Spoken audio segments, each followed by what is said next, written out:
Hello. Somebody please confirm. Can you hear me, please? Hello, audible?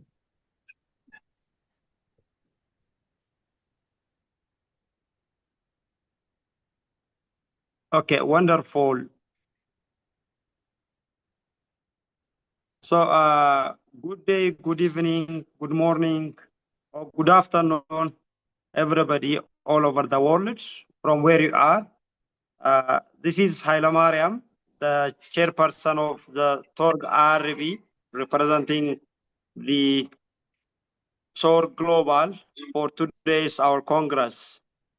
We really are delighted to have you around. Please, to introduce the Operating Theatre Global is a global foundation where we come across with different worlds, with different specialities, which include multidisciplinary team, the surgeons, anesthetists, peri-openers, educators, researchers, and all stakeholders in the global field of perioperative service. So we are currently joined by participants of different countries at about 42 different sites all over the Asia, all over Europe, all over Africa, all over different parts of North America. So we really are delighted to have you all. So today our session is going to be the second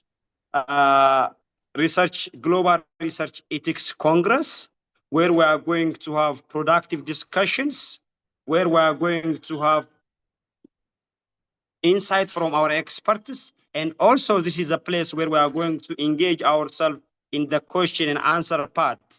So please allow me to open the remark or our Congress on behalf of the TORG leadership and also on the behalf of TORG-IRB members, okay? So on course of our stay, we are going to have 2 presenters, and also we are going to have 5 panelists pertaining to our global research ethics and compliance. Okay, so first of all, thank you very much, our TORG leadership, our CEO, Education and Training Units, and also TORG-IRB and all stakeholders who are getting engaged and being prepared for this Congress. So I really appreciate the active participation of all of you guys.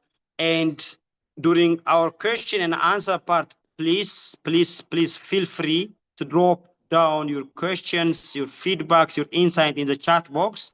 And in the meantime, by the end of our Congress, you are going to be certified as per our protocol. So before I start the Congress, please allow me to give you insights regarding our the Operating Theater Global Research Ethics and Compliance units. This unit was founded 2024 with the ultimate goal of safeguarding our study subjects and the ultimate goal of increasing our integrity of research, and also with the ultimate goal of enhancing research quality across the perioperative phase. It's nationally and multinationally also. Okay, so this unit has got different specialties within it. We have anestheticists, surgeons, public health experts, RMNSA specialists, social service, a lot of experts are there in this research group. And this ethics was work under the global principle of international standard, where it has been certified. So we are eligible to provide ethical research paper or ethical research verification for research coming across from the globe, be it is a national or multinational, be it is a steady, be it is a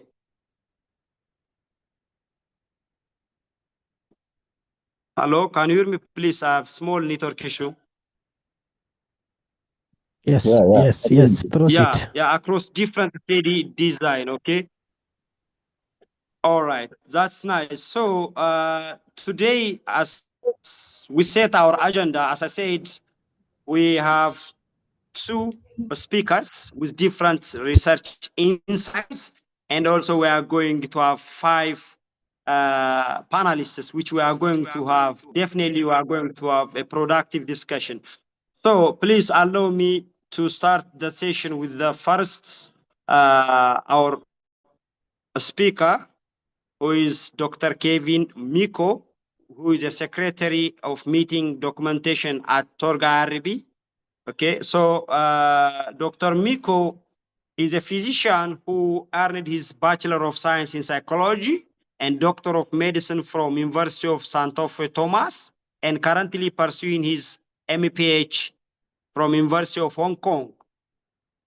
So he has clinical experience as hemodialysis emergency room physician at Zambonga Doctor Hospital, and is actively involved in public health research, mental health advocacy, and medical education across various organizations. So he served as Deputy Director of Community Development at Mental Health and Secretary for Meeting and Documentation at TORG-IRB, while he also holds leadership in role of regional, national, medical student, and public health organizations. So Dr. Miko's research focus on mental health, suicidal prevention, global health system, with the goal of integrating clinical practice into public health advocacy. Please allow me to give the floor to Dr. Miko. He is going to address his insight on strengthening IRB governance, effective documentation, review process, and compliance. Thank you very much. Over to you, Dr. Miko. All right. Thank you so much, Haile Mariam, for that introduction. So I believe now I'll be sharing my slides here.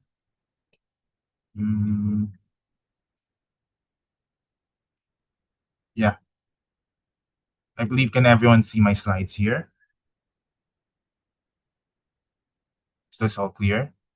Maybe someone can just chat. Yeah. All right. So good morning, good day, good afternoon, evening, everyone, wherever you are in the world. So thank you all for having me. So as I start here, I would just like to put a disclaimer that the views shared in this presentation are my own and they reflect my own experiences. They might not necessarily apply to every context, institution, or setting. So as I start here, I would like to invite everyone in a story here.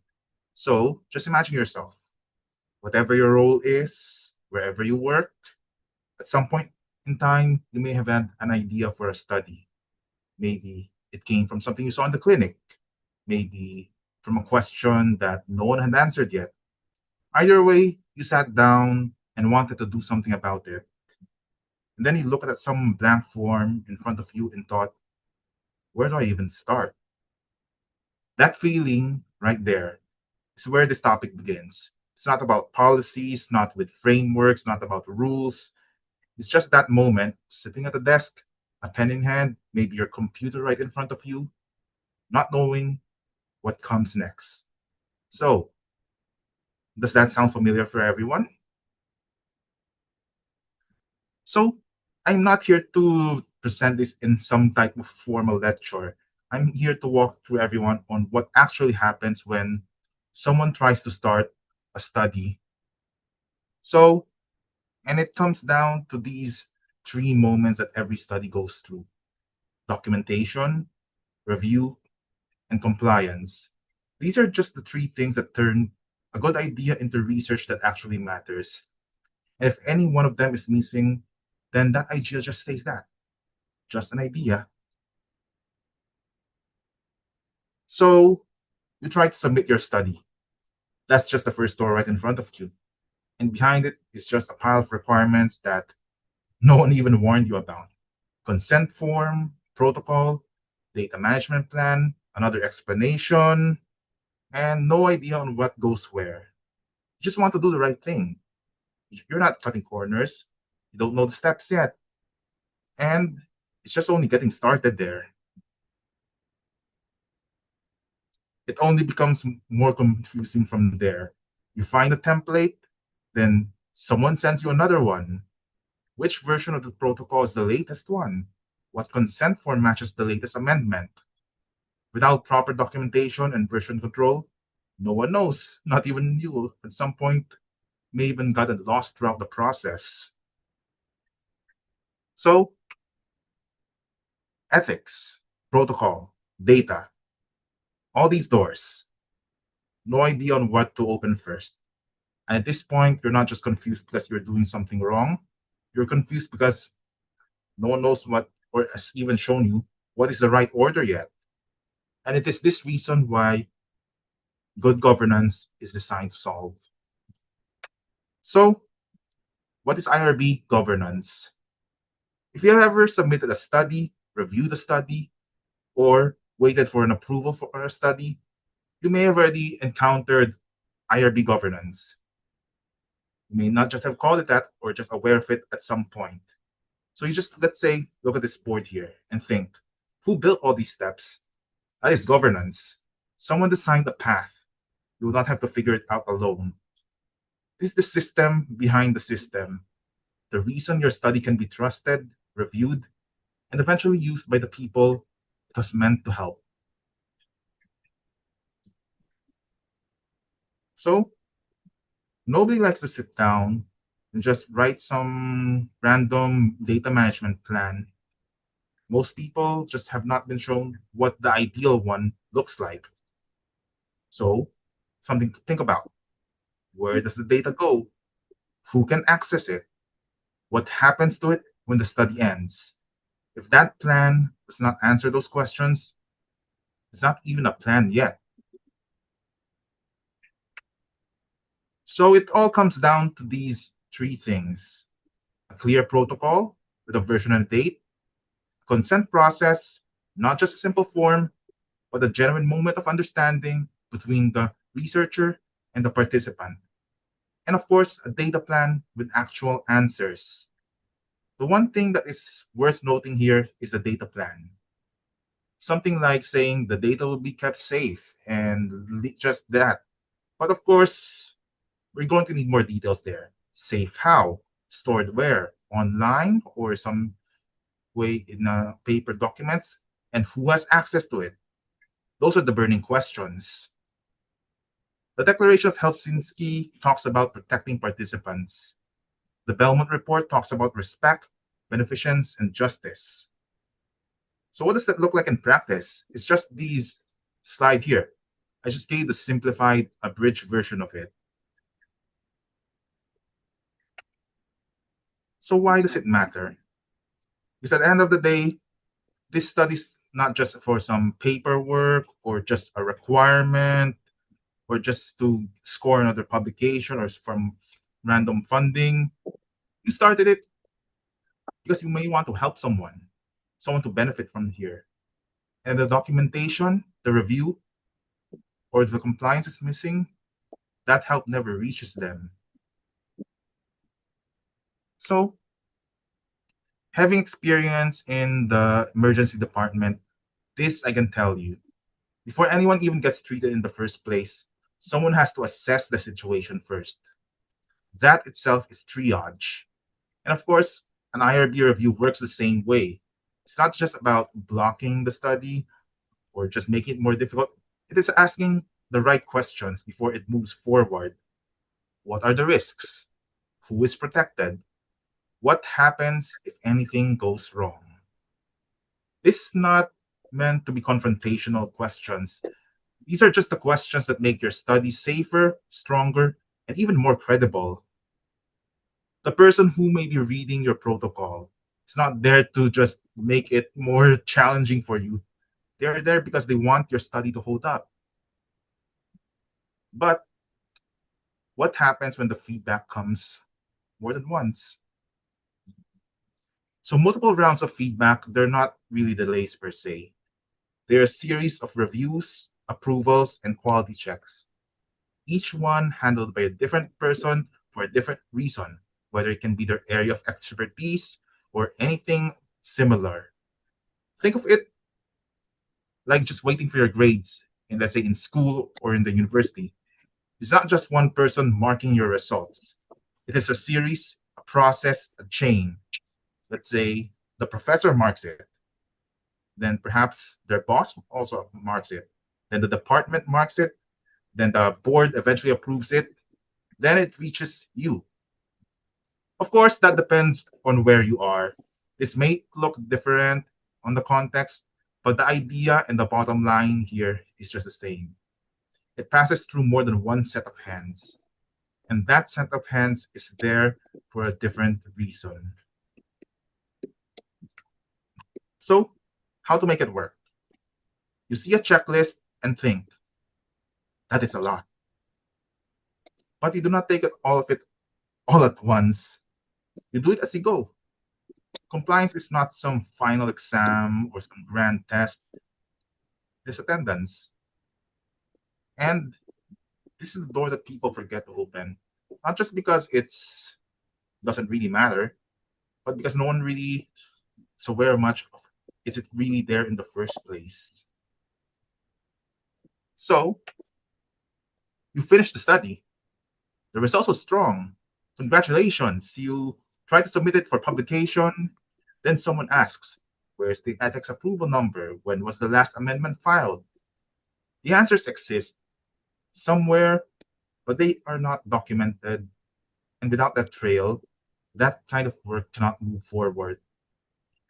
This has already happened to someone, let's say, someone watching this or someone listening to this now, or maybe someone you know, a colleague, or even a study that was not just good enough to publish but could not because the compliance trail was incomplete.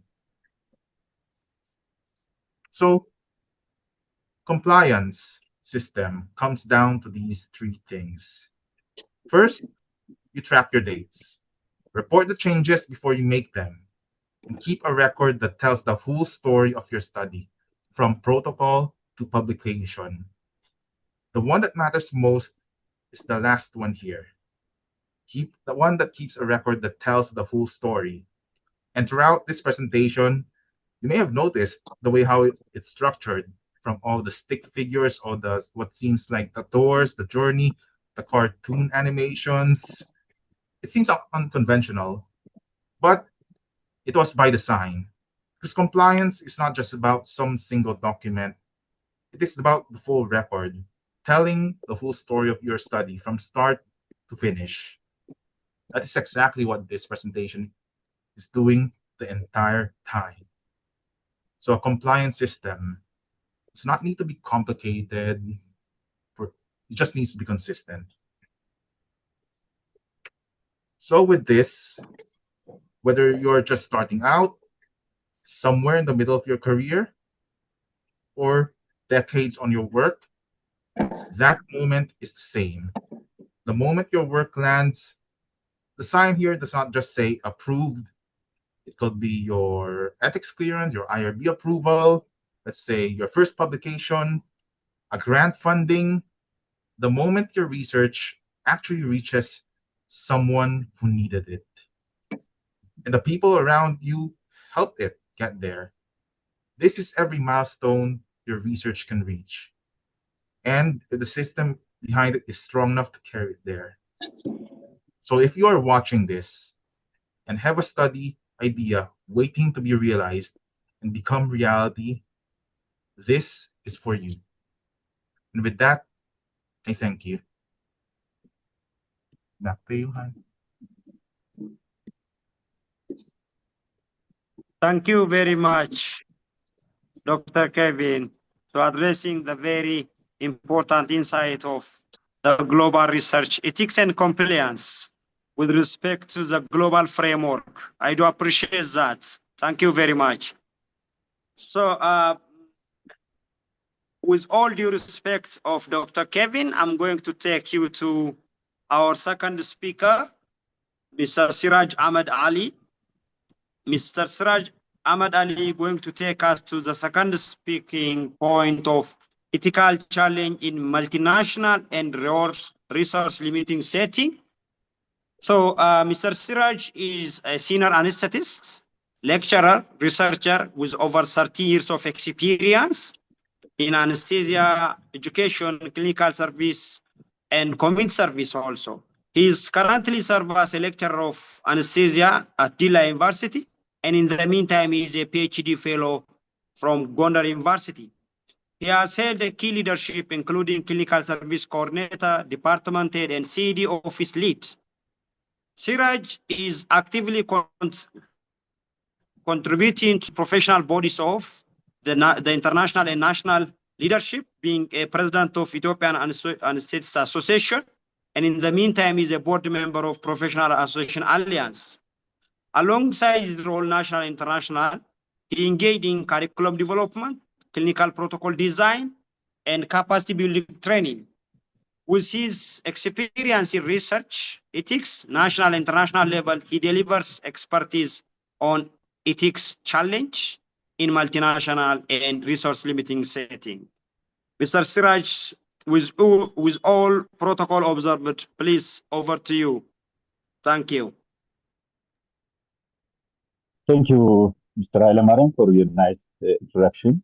And good day, everybody, from all over the world. Good morning, good afternoon, good evening for all.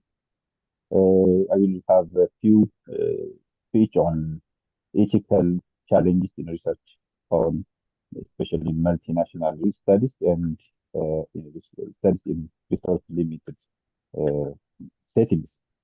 So let me share my presentation. Is this visible?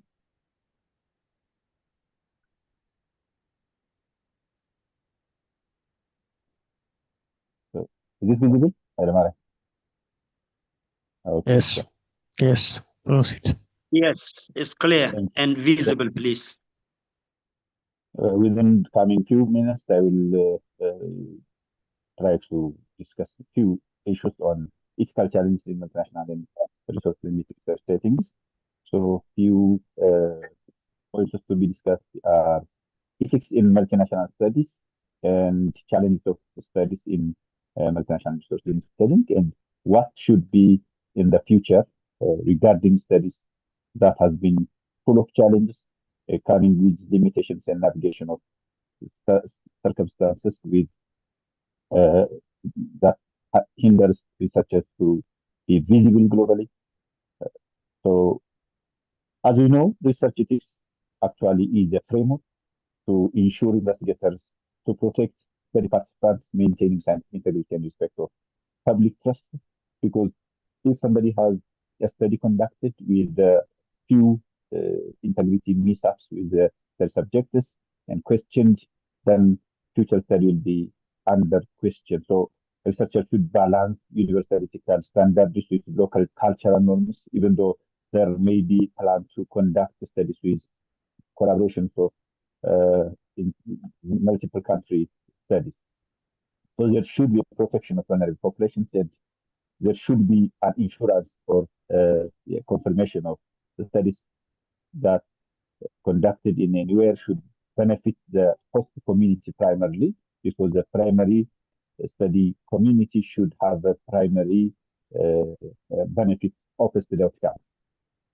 And to ensure these studies outcomes to be rigorous and develop public trust, there should be establishment of independent group to confirm the compliance of any study conducted with human subjects. That is based on the international and national guidelines of study. So this independent group to confirm and follow the compliance of regulations and international guidelines of a study conducted on any human subjects is called institutional review board or institutional review committees, and this IRBs ensures the study compliance with ethical standards. As we know, there are various principles, policies, and standards of current research ethics, starting from Nuremberg to the standards of to the current good clinical practice. Dr. Kevin has raised. Dear Siraj, will you please be loud? Sorry to interrupt you. Will you please be louder, small? I do appreciate. Thank you. So I will try to increase my voice. It's audible now.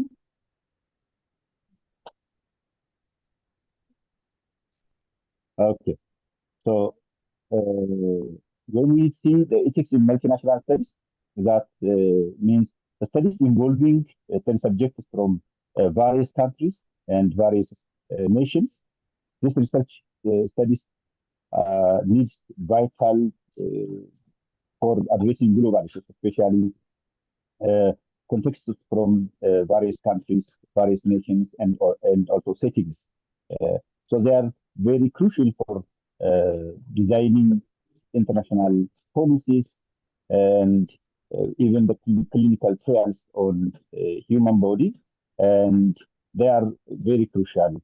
And to even they are enable studies community and scientific community all over the world to check how our human health system is culturally compatible, and it also how study subjects are compatible to resource levels in different countries, and also to confirm socio-economic vulnerabilities of study subjects. So the primary ethical objective in multinational studies is exploitation, avoiding exploitation of study subjects, while ensuring that the genuine and production of mutual benefit in collaboration of study settings from all over the countries that have been involved in multinational studies. But studies in multinational level or multi-country studies are not as easy as we say, and as not without any challenge. There are various challenges arise from collaboration of multi-country studies, and the issues usually may cause from suggested the imbalance between high-income country and low-income country collaborations. This may be the cause for challenges of studies conducted in multinational studies. And the other cause usually assumed to be type of challenge is studies conducted in developing country populations by the developed country investigators and also sponsors of industries from the developed world to the studies conducted in developing countries may be a sort of challenge of studies that hinders the proper outcome of those studies, addressing the predefined guidelines that maintains the outcome of those studies to ensure benefit of the primary study population. So, and the other also assumed to be the source of challenge in studies conducted multinational is requirement of multi-political approvals and policy differences from one country to the other and one setting to the other setting. So whenever we have studies sponsored by institutions from developed countries conducted in developing nations and developing populations, especially if the study primary investigators are from the developed world, usually we have to be curious, and they may be rise of ethical vulnerabilities that should be in question. So the real challenge due to those assumed causes in studies in multinational and resource limited settings is selection of control and treatment subjects. Whenever a study is conducted in multinational studies, there is an issue of challenge in assignment of the study subjects to be in the treatment and the control groups. Because there may be a difference in action, whether it be an international standard, high-level standard of care, or does that study subjects in the treatment group should be in the local protocol. So this usually is a source of challenge, and it affects even the study report and outcomes. And also the dissemination of that study outcome in publication and international conference also be a source of discussion and ambiguities during how that study has been conducted, whether that is based on the international treatment protocol or the local treatment protocol. That may be the reason for different reports from the same study in various settings and countries. And the other real challenge is the complex intersection of scientific advancement in one setting, which is usually assumed to be in high-income countries, and the same study, the same concept, the same area, research gap in developed and developing areas. And the other issue that has arisen as a challenge in studies of conducted studies in multinational, usually one of the nations with resource limited setting is cultural differences. That cultural difference may be a real cause of a challenge, as obvious. And the other one, a real challenge faced during studies conducting in multinational and resource limited setting is profound socioeconomic disparities, and it will affect also all the study processes and also the outcome and the reports, and also the dissemination of those outcomes. The other issue is informed consent. Informed consent may affect the study that is conducted in multinational and resource limited settings, because in some areas, due to various differences, the individual consent may be depend on individual study subjects, whereas in some area, that individuals, even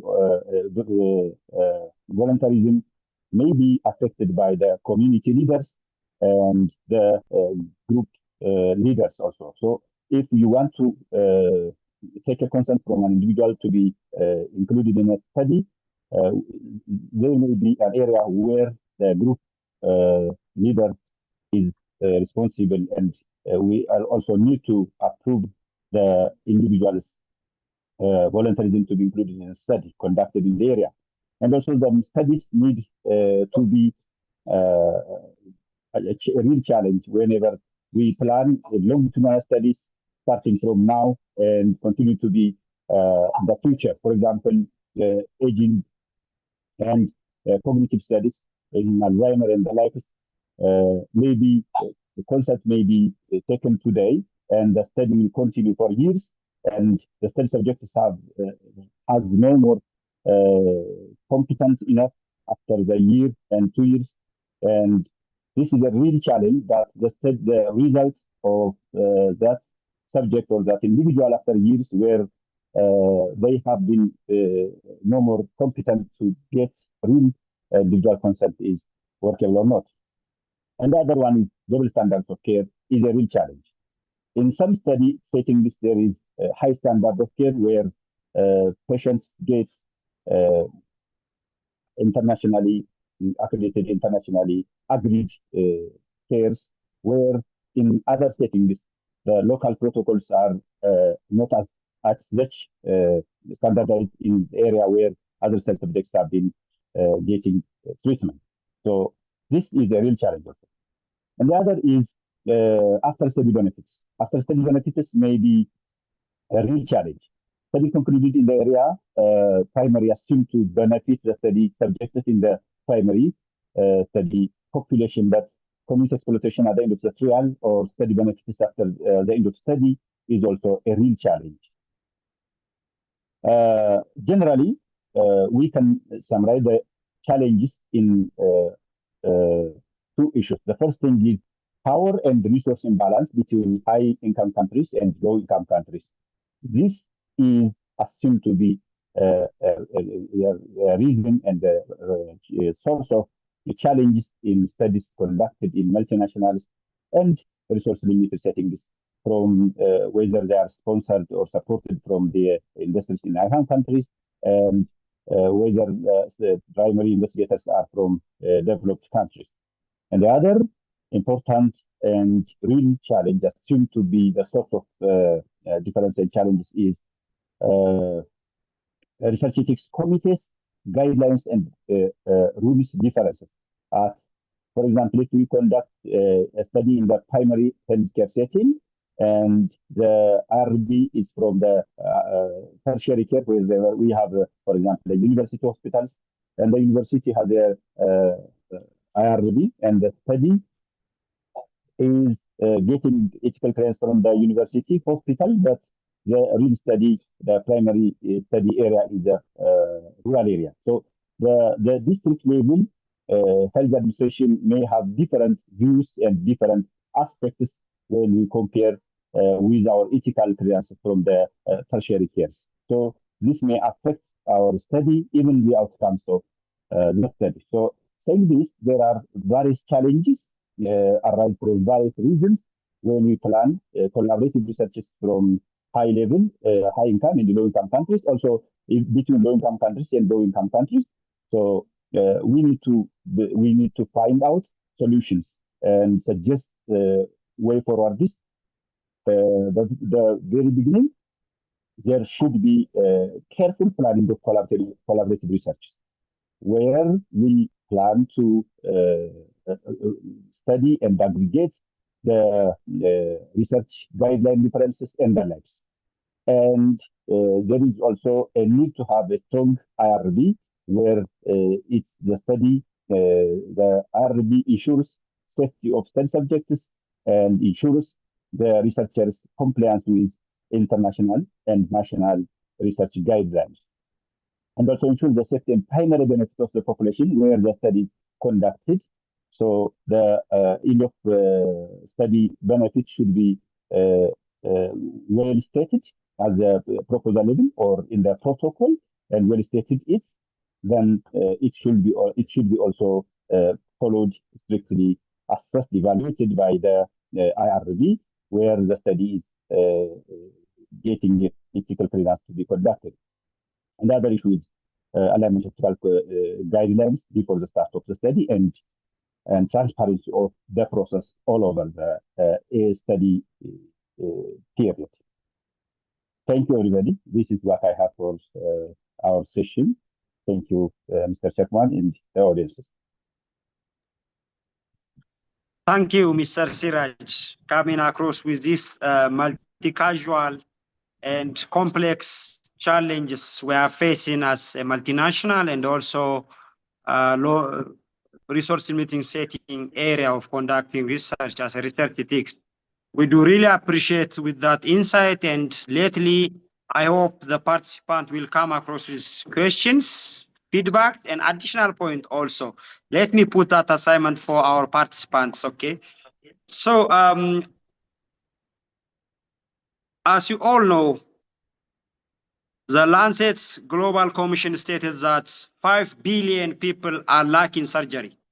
5 billion people in the world lack surgery. And one of the reasons they said is that the reason that the lack of surgery there is lack of global studies.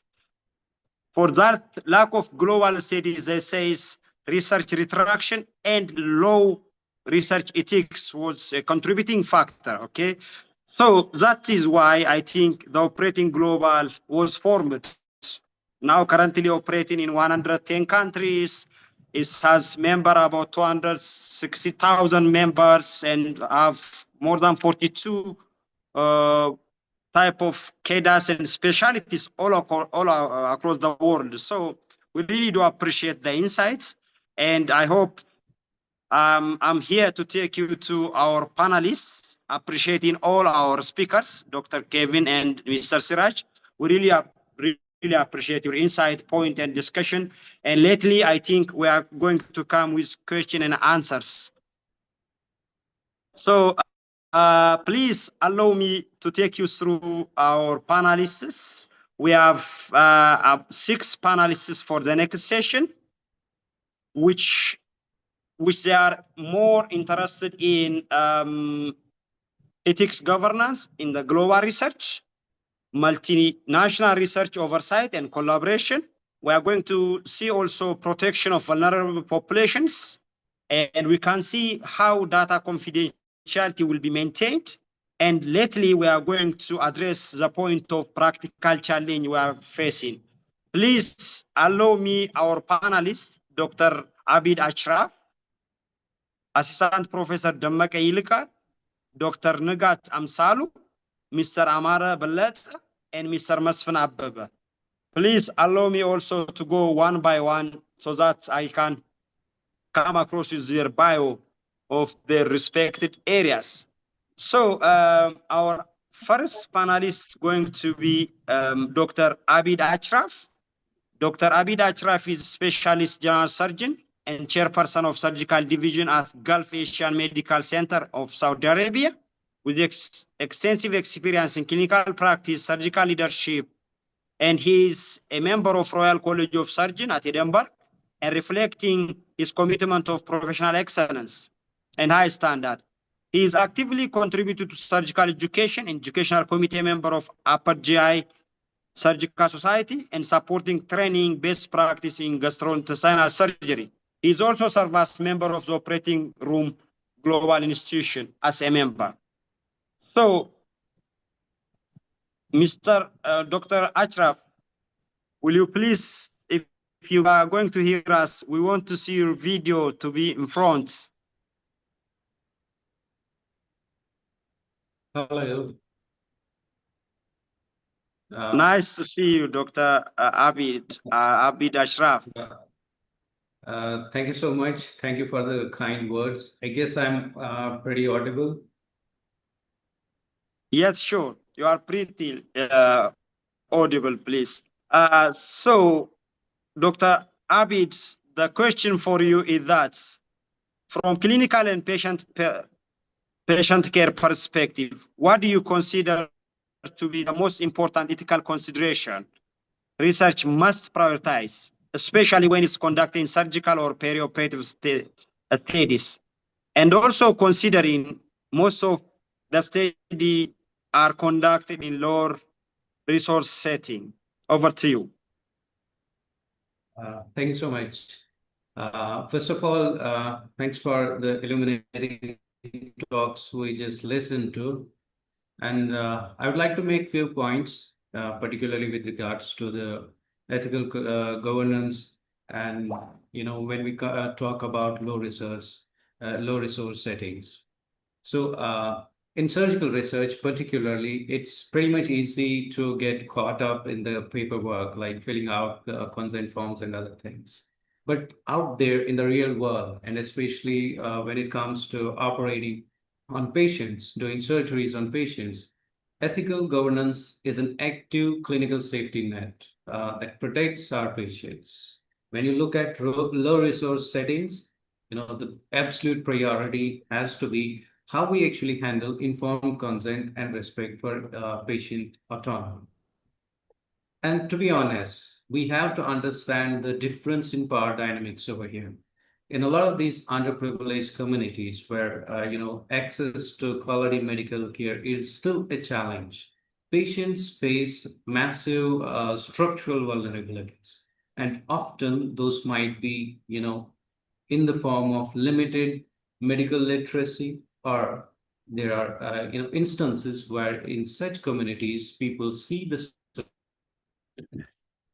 surgeon authority figure, and that actually leads to what we call as therapeutic misconception, wherein a patient thinks, like, if I don't get to sign this research consent form, I won't get my surgery done. So that's where clinical integrity comes into play. And we have to break that down. We have to completely separate the research trial or the research protocol from the standard medical care. And we have to ensure that the patient knows in plain terms that saying no to research participation will never ever compromise their treatment. And the second thing that I want to talk about is assessing the risk-benefit balance. And this is very important. And this is where patient safety most often hits the ground in the surgical domain. See, a surgical protocol that looks perfectly safe on paper in a very high resource setting can be, incredibly risky in an environment that lacks a reliable infrastructural backup to deal with the potential complications that may arise during the performance of the procedures as envisaged in the study. So as researchers, our clinical decision-making cannot happen in a vacuum. That we have to understand. We can't just ask if the scientific protocol or the scientific trial or the research that you have contemplated is innovative or not. We have to look around the room and ask if we have the immediate infrastructure to rescue that patient if something goes wrong during the performance of the study. And in the surgical domain, this would mean doing a surgical procedure. So ultimately, integrity means that we have to ensure that this desire for research innovation does not outpace our basic capacity to keep the human being in front of us safe. So I guess that answers the question. Thank you so much. Thank you so much, Dr. Abid, to just contemplate everything all together with the frame of protecting human rights and the practice also. Thank you very much. I hope the participants will have a question for you. I will back to you. So please allow me our second panelist, Assistant Professor Dammaka Ilka. Is Assistant Professor of Anesthesiology and Chief Anesthesia Professional from University of Gondar, with experience of 12 years in anesthesia and critical care. Dhammaka has published more than 30 peer-reviewed studies so far in perioperative pain management and contributing in the field of research in perioperative areas. His leadership has been instrumental in strengthening anesthesia education, improving service delivery. In addition to his academic and clinical role, he serves as executive board member of Ethiopian Association of Anesthetists, and also he is integral part of our IRB, TORG-IRB. So his professional work driven by strong commitment improving in patient outcome and advanced clinical care and clinical education, especially in resource limiting setting. Dhammaka, will you please show up? Yeah. Thank you. Is it visible? Yeah, we want to see your video, please. Yeah, the video is on. Is it visible? All right, all right. Is that visible then, the video? Hello? Yeah, carry on, carry on. Are you listening? Is that audible? Yes, we can hear you, please. Dhammaka, you can carry on. We can hear you. Okay. So, what about the video?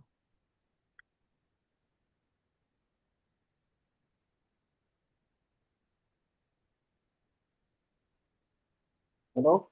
Adamara? I can only hear your voice. Please, somebody can, Dr. Kevin, will you please confirm if the video is visible from your end? Over.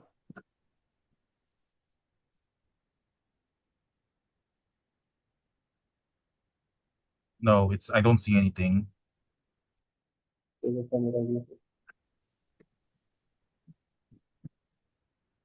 Okay, Dhammaka, if you please take your time and turn on the video. If you have any technical issue, no problem. You can still proceed with the audio. Over. Oh, I think it's the camera problem. So let me join with my phone so that everyone will Okay. see. Okay, all right. So, Dhammaka, considering your clinical expertise for the past 12 years, for more than a decade in perioperative research, so how important is scientific validity in determining ethical acceptability of the study? And from your experience, what are common methodological weaknesses IRB are frequently encountering? Over to you. Okay. Thank you, Mr. Haidamariam or Chairperson, for this chance. So let me start by saying one proverb, which is Benjamin Friedman, who is a bioethics expert, said that a poorly designed study is, by definition, unethical. So when we think of research, we will first think of its ethical acceptability. So if a study is scientifically flawed, it can yield a very good result. This means any risk posed to participants, even minimal risk, is entirely unjustified because the research holds no social or scientific values. Is that audible? Yes, please carry on. It's clear from our end. So, thank you again. Scientific validity is just not a technical requirement by definition. It is the absolute ethical threshold a study must traverse throughout its entire process. So, with a common as part of an IRB member, an active participant of an IRB member of court, we encounter different methodological faults or methodological failures. To summarize, we can classify into four just for mere for today's discussion. So the first and the usual problem is it is poor objective or vague objectives. So usually research should have a smart objective, possibly with smarter, with time bounded. So if the objective is not smart enough to address the research question, this will end up with poor results, resulting in zero benefits. So when think of benefit and risk ratios, this will end up with zero benefit and maybe it will end up with a poor outcome for the human, for the participant, for the client, for the study participant. So the first thing we usually encounter is objective problems or vague objectives. And the second one is sample size. Usually, while we go through the review, we face unjustified sample sizes. So the sample size should be scientifically powered and will address the research question. Unjustified sample size will result in poor result. So the sample size should not be guess. It should be calculated, should be powered. It shouldn't be guess. So unjustified sample size are the second most problem we encountered, and either small or very large sample sizes will not give scientifically sound result. So usually individuals may increase the sample size just to increase their acceptability, but the truth is not that much, not that way. So the truth is the sample size should be calculated and powered so that we can mouthfully speak our results give us a very good output or result. So the third important thing is lack of feasibility. So a feasibility of a study is one part of integral part of research ethics. We usually encounter lack of feasibility. Research usually underestimates their timeliness. It should be bounded by time, and budget constraints should be addressed in detailed fashion. Or access to the target population should be also be well narrated. So that lack of feasibility should be avoided. Unfeasible study usually in this incomplete results. It will waste our resource and it will also affect the participants' goodwills. So the fourth one, I think, is poor dissemination plan. So when you think of research ethics, when you think of our dissemination plans, ethical research requires responsible publication or dissemination to the community. So as an IRB frequently see protocols that neglect how results especially navigate or null finding will be shared with the scientific community and participants by themselves. So we need to think of dissemination plans. So these are the major faults or major drawbacks we usually encounter while we review different researches. And we need to also think of the pillars of research ethics, like the respect of patient right or autonomy. The patient should allow to continue or discontinue based on their interest, shouldn't be obliged to be participant of a study. And the other thing is we need to think of the trustworthiness and right to refuse. The second important pillar, we need to think of non-maleficence and beneficence. Doing good and avoiding harm should be there as an ethical pillar. So the other thing maybe distributive justice, there should be equal access and should be need-based. And the other maybe confidential. The patient data should be confidential. As we heard Mr. Panelist Iraj, data confidentiality nowadays is a very important. Not only patient confidentiality, patient information, but also the data should be confidential, like biological data and human resource data should be confidential. So we need keep all these pillars in mind, and this was actually go back to the Belmont and Helsinki declarations. So starting from that, human ethics is an integral part of research, and we need to think of our research should adhere with the ethical standards.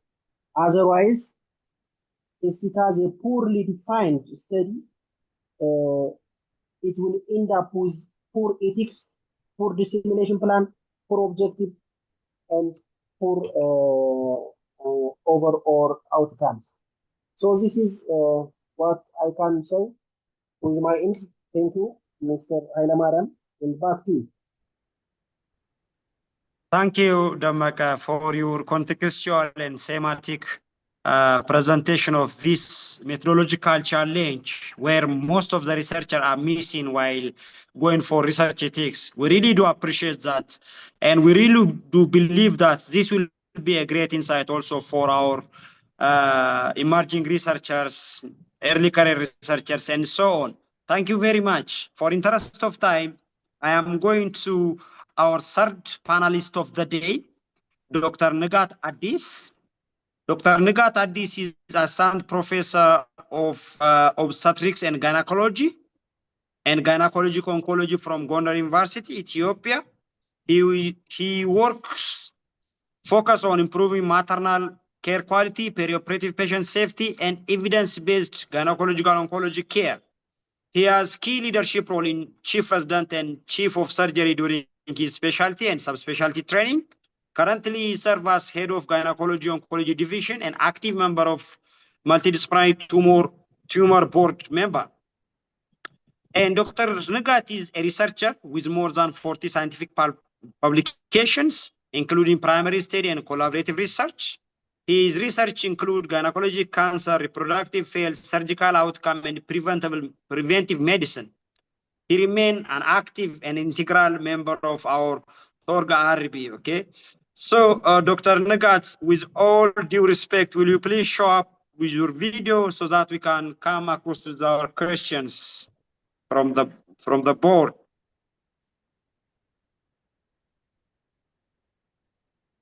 Yeah, I think you see it. Is Yes, the video, definitely.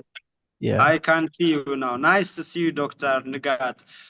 So, Dr. Negat, with your all due expertise in perioperative research and expertise in your perioperative care, so many global surgical studies involve vulnerable group, including your patients of gynecologic patient or obstetrics or undeserved populations, right? So what safeguarding should researcher or RB member should prioritize in order to ensure justice, equity, and protection of the vulnerable study subjects? Over to you, Dr. Negat. Thank you all. Thank you for having me. And I want to say congratulations for reaching this milestone, the second Congress of TORG-IRB. As I come back, I think I am audible. Sure, we can hear you clear. Yeah. So as we gather to discuss on public health ethics in global surgery, as well as other research areas, I feel we must recognize that many studies take place in vulnerable and underserved populations, including low and middle income countries, and especially vulnerable groups, the pediatric age populations, patients under treatment, and pregnant ladies too. So this reality places a heightened responsibility on researchers and special effort on IRB members. So Safeguarding thus must ensure justice, equity, and also protection of this vulnerable group of population. So that means engaging these communities in a meaningful way that ensures informed consent that is culturally and linguistically adapted and appropriate. And we should also guarantee that benefits are shared fairly. So it means minimizing, we should minimize the risks, and we should also provide post-trial access to effective interventions and other treatment modalities. For example, in clinical trial, after the trial is over, we should make sure that they will have fair access, post-trial access to these interventions. So in summary, above all, justice requires that no population is targeted simply due to the research, and the research must not be done for the sake or for the good of, for the better sake of science. I mean, for the better generation of knowledge only. It should keep the participants' rights, and it should put the priority of the participants' rights. Okay, so our challenge today is to ensure that global surgical research is not only scientifically rigorous, but it should be ethically transformative. So I want to give a stress on this as a startup. So regarding community engagement, currently, whether it is clinical trial, just implementation researches, even there are IRB committee members are kindly requested to include community leaders in the IRB committee, because those community leaders, elders, might have ethical, I mean, culturally sensitive issues to raise. So thus, it needs community engagement, and representative of the community should participate in the research design, and to ensure the cultural sensitivity of the research, to comment on that. The other thing is equitable benefit sharing on research participants. So whether it is capacity building, surgical training, or infrastructure improvement, so it should consider equitable sharing of benefits. The other thing is, culturally and linguistically adapted consent should be there. So we should respect the culture of the society, the community, or a specific group of people. And the questionnaire, the tools we are going to use should be culturally adapted or culturally appropriate, and it should be in language they can understand. In terms of vulnerable group, specifically pregnant, childhood age category, and patients who are admitted for treatment. So if possible, we shouldn't include these participants unless the research benefits them, unless there is a specific, there is no specific category of population to work on the study on that. So the risk should be minimized in such a way. But if the research benefits or the work of the research benefits this vulnerable category, and they are the sole target of the study, this may be included. But we should be careful, specifically when involving pregnant ladies in the study. It should be known, the effect should be known before, and it shouldn't create undue effects during the pregnancy period. The other thing is justice in participant selection. So we should avoid targeting populations simply because they are accessible or less likely to refuse. Yeah, because they are easily accessible or less likely to refuse, we shouldn't select patients or target patient populations based on this criteria only. Selection should be based on scientific necessity and fairness. This is all what I wanted to say, the point you raised, and back to you. Thank you.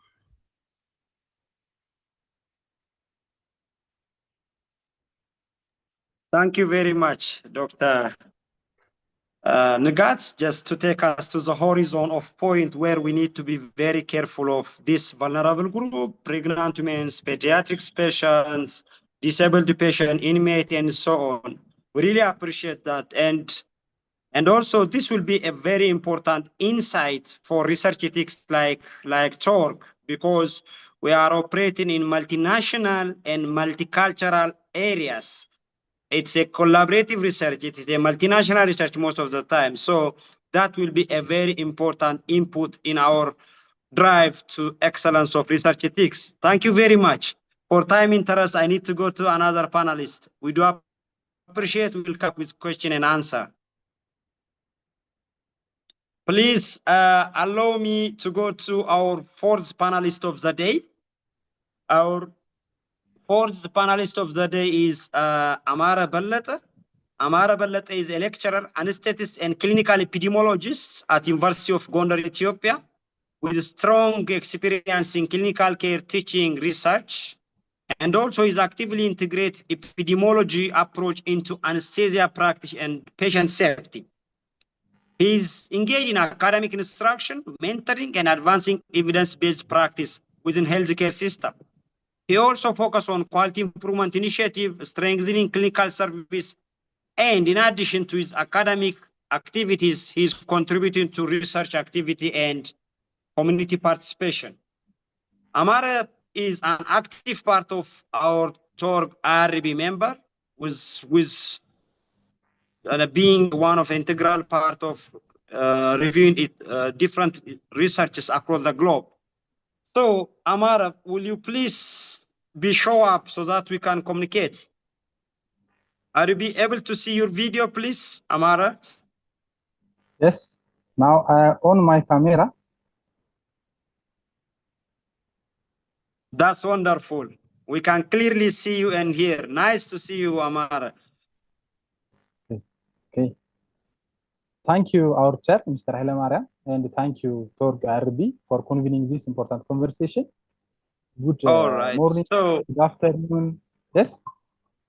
Am I audible? Yes, carry on. Okay. Good evening based on your time zone, everyone. Okay, Mr. Amara, considering your clinical and research expertise and experience, so from operational standpoint, what are some most common practical challenges where institutions are facing to maintain ethical compliance, especially considering the multinational and multi-center settings? What do you think are the practical challenge? Over to you, Mr. Amara. Okay.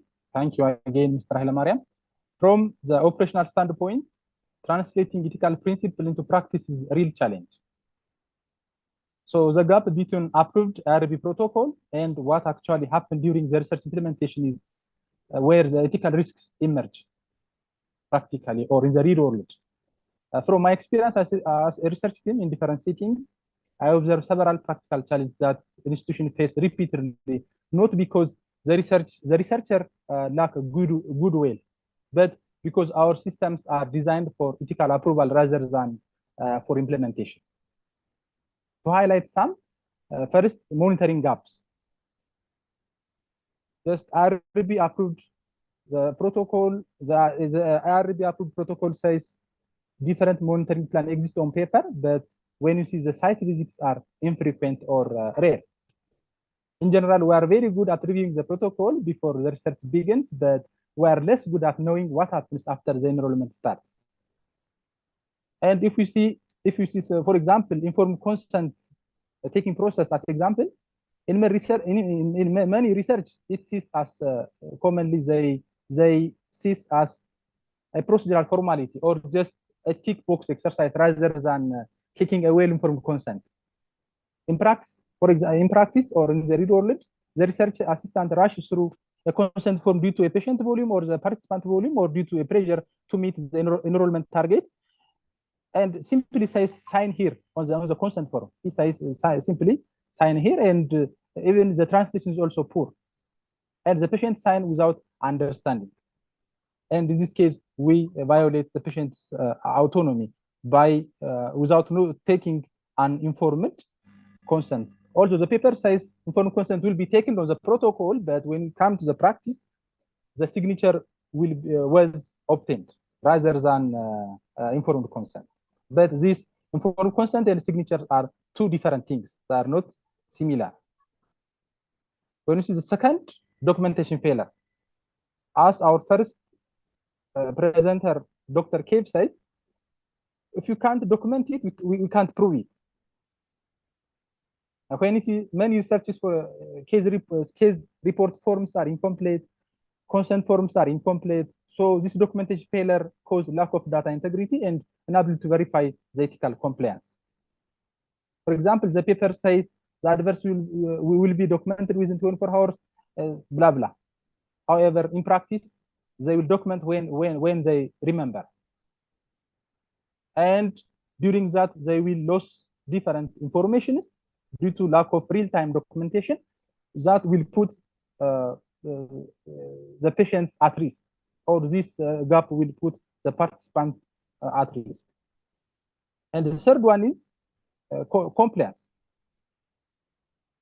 On paper, every researcher on the study has a valid ethical training certificate like GCP, and the IRB check that extra.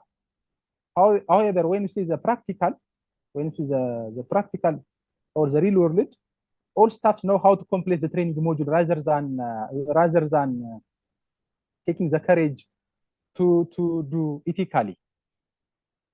Summarize, we monitor paperwork but not real-time behaviors, and we collect documents but not evidence of ethical action, and we certify training but not ethical courage. Closing the gap between paper and the practice is a work ahead of us. Thank you. Thank you.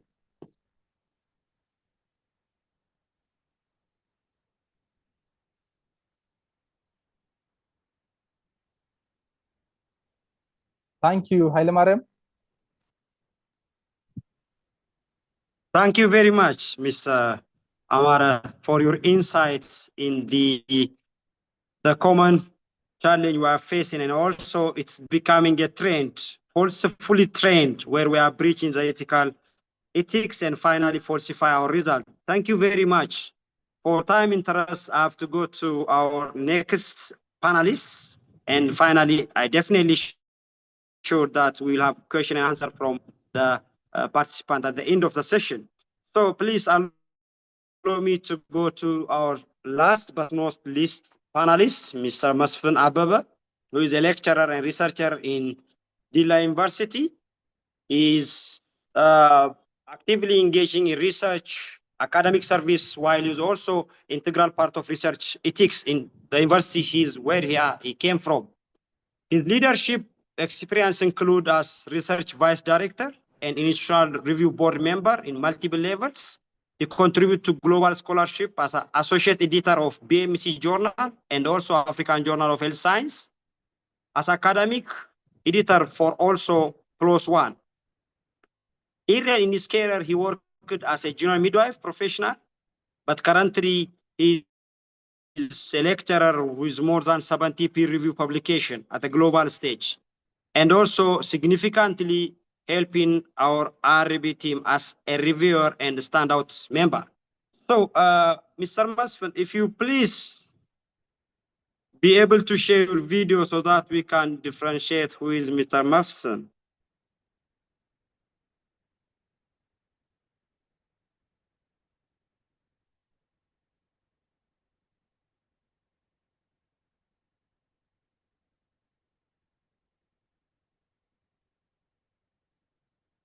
Hello, Mr. Masfin, we are still waiting for you. Will you please show up? Well, he writes something in the chat box because there is a connection problem with him, I think.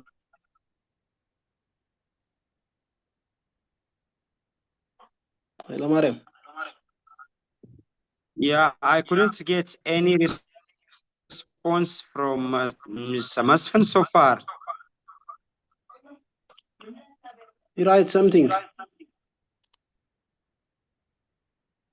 I think he faced the problem. Okay, all right. I Connection. think. Oh, all right. Okay. For time, interest, and respect of our participants, I think we need to go to the next part of our question and answer. But before that, being a moderator, I have a power to ask a simple question for my panelists and also our speakers. Then I will give the chance for the audiences to reflect on while waiting for Mr. Masfan. So my question is going to Dr. Abid, Damaka, and Dr. Nugat. If you clearly hear me, I have a question for you, and probably you can reflect on that before we go to the question and answer part. So you, all of you, contextualized the global challenge you are facing in research ethics, especially in perioperative phase. But my question here it comes, what do you believe the biggest ethical governance challenge in global surgery the coming 5 years? What do you think? What will be our challenge going to be in the coming 5 years? So, Mr. Dr. Abis, Dr. Nagat, and Mr. Dambaka, over to you in that order.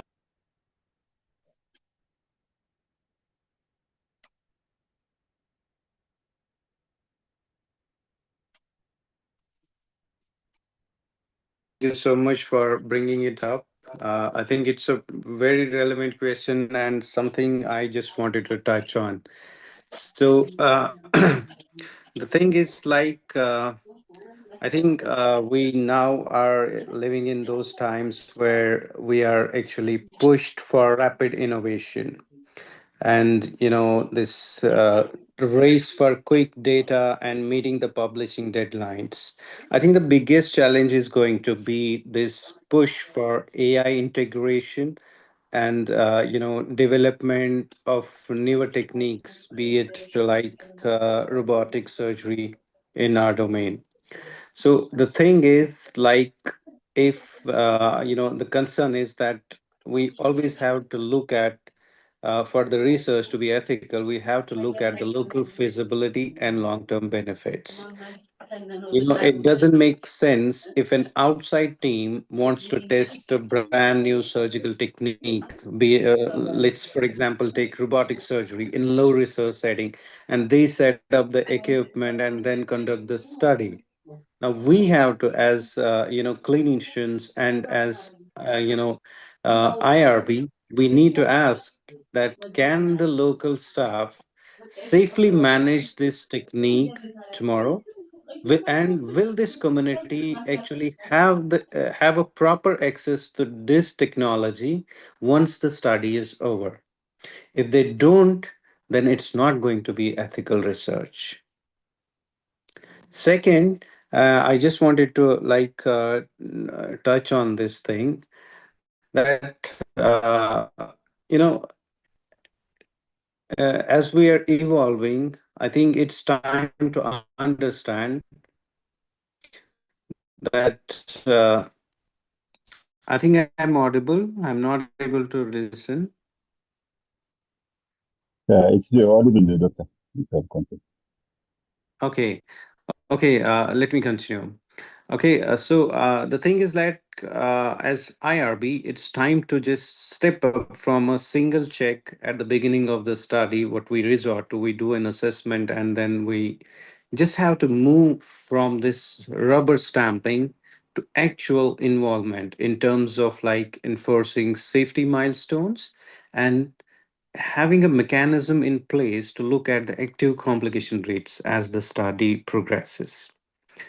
in surgical research, that's more relevant. Like it's going to deal with the procedures, innovations in the procedures, in the techniques, in the equipment. So complications and other things, as and when those arise, we got to have a mechanism to actually review those things from a at regular intervals. And as IRB, it's our job to stand firm and remind the research community that a patient's life on the operating table is worth infinitely more than meeting a faster publication detail. I think that's a major concern going forward in future, that we might be tempted to push for newer and newer technologies, integrating AI, pushing for robotic surgery. And while doing so, we just have to, to sum it up, we have to look at the local feasibility and the benefit to the community in the low resource settings. I think that's it from my side. Thank you, Dr. Abid. Dr. Nagat, your insight, please.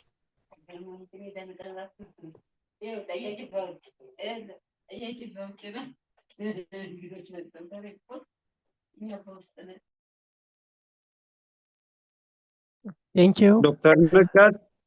Yeah. Yeah. Am I audible?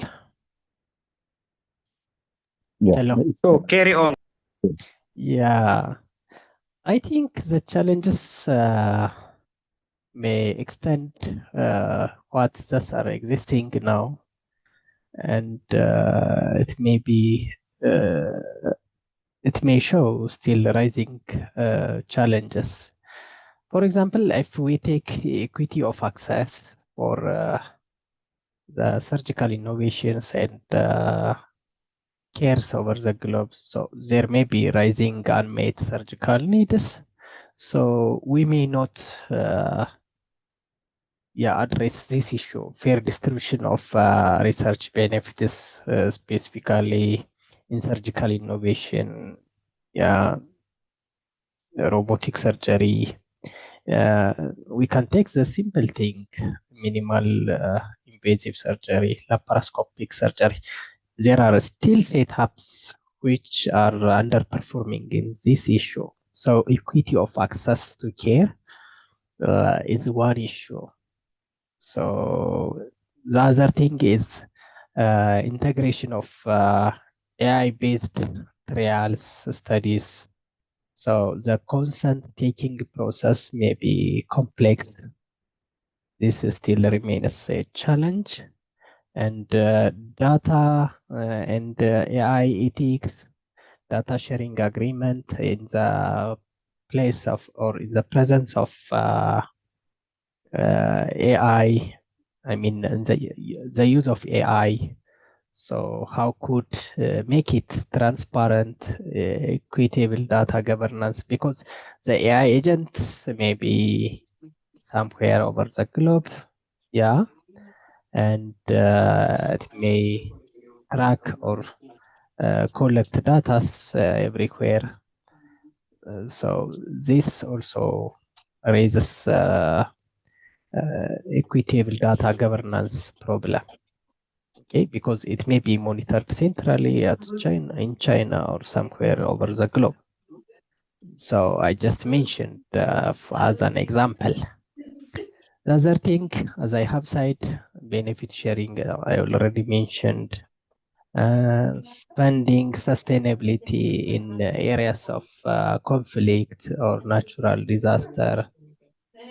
So this makes still difficult. So those are the issues, mainly the use of AI in research and studies, AI-based trials. This will be the real practical challenge we are going to face. Thank you. Back to you.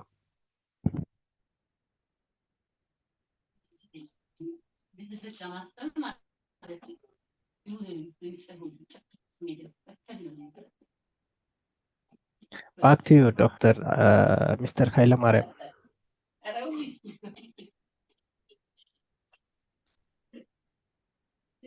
Mr.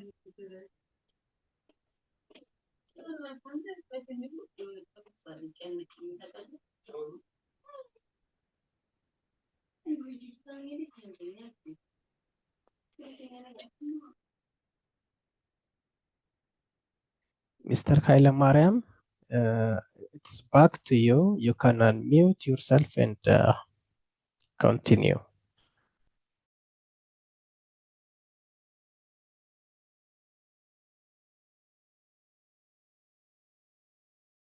Okay, thank you, Dr. Nagats, for that insights. Please, Damaka, over to you. Hello, Mariam, is it audible? Clear, clear, clear. Okay, thank you. On top of the issues I mentioned, like the AI black box algorithms, I want to emphasize like the synthetic data and deepfakes. The rise of artificial generated patient data set helps bypass privacy laws, yet it creates risk of scientific frauds, mispresentation, and eroded public trust if fake data are manipulated. So in the coming 5 years, synthetic data and deep fake data are one of my big concerns on top of AI black box algorithms. And the other thing is commercially wearable and continuous surveillances. Health data usually consistently harvested by consumer smart devices outside traditional clinical setting.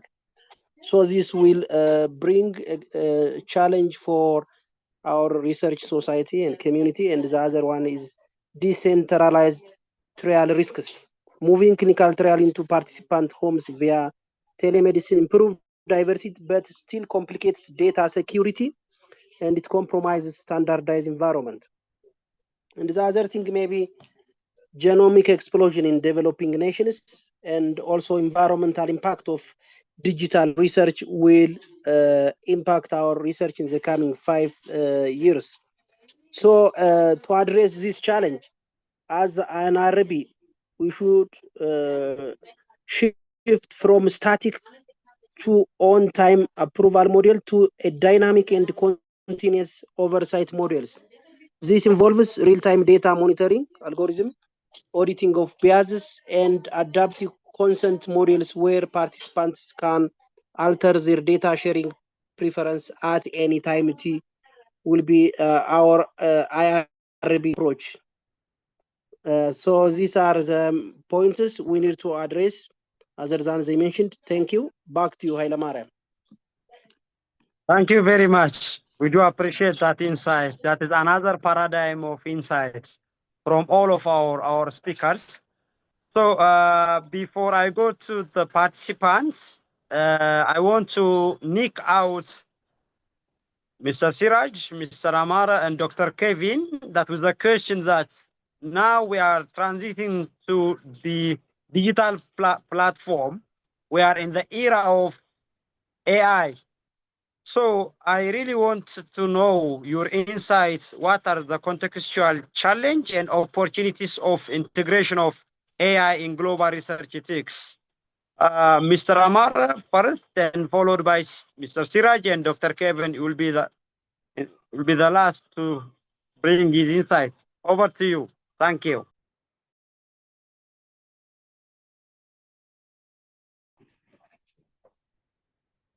Hello?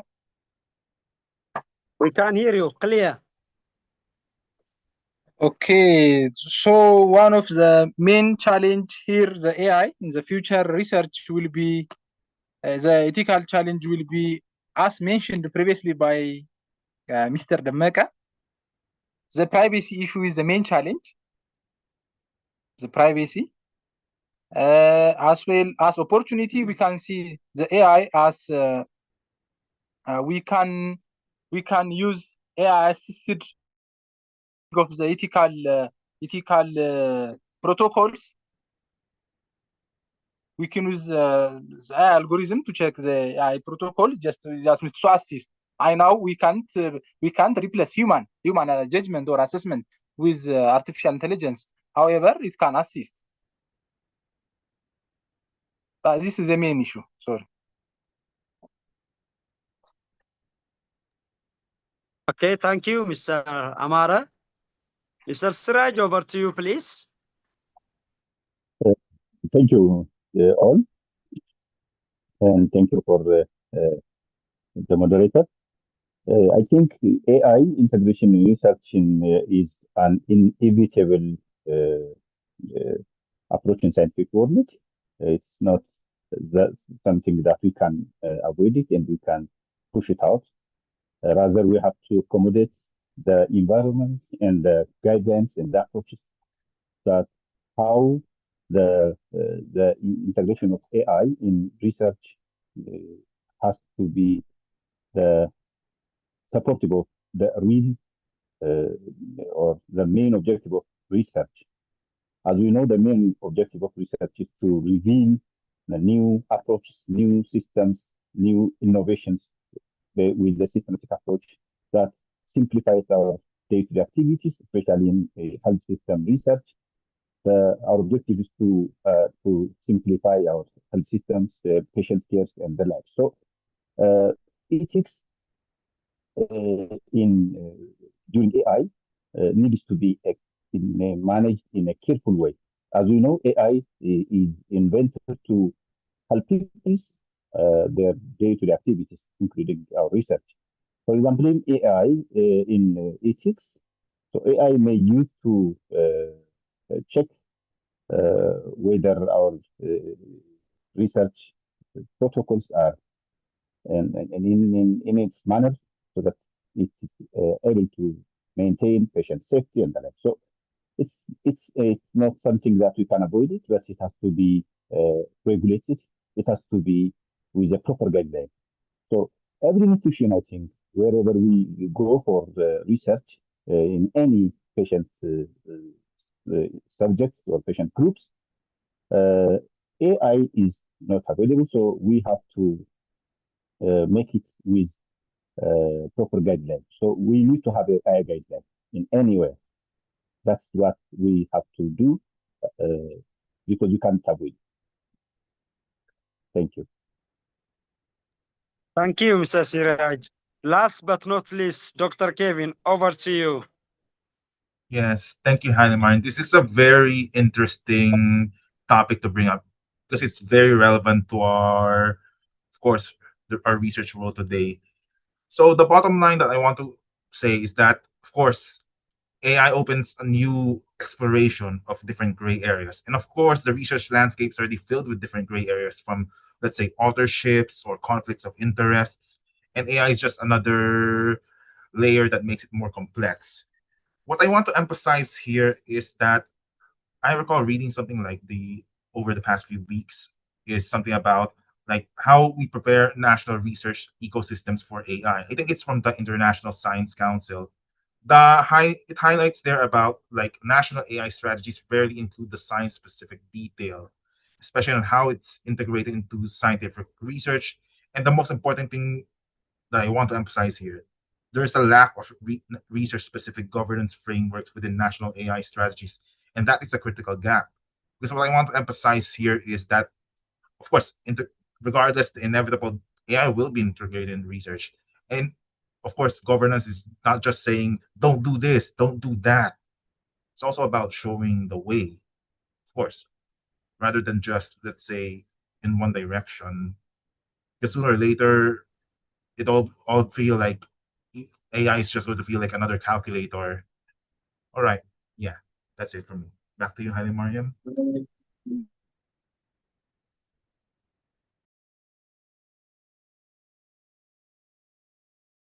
Sorry. Carry on, Dr. Kevin. Carry on.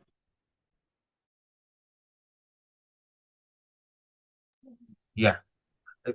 So I think that's just the emphasis on the points I want to emphasize. And yeah, even just talk about here will not be enough to talk about benefits, because we also have to consider aspects such as specific guidelines for authors, for editors, for reviewers, and the readers.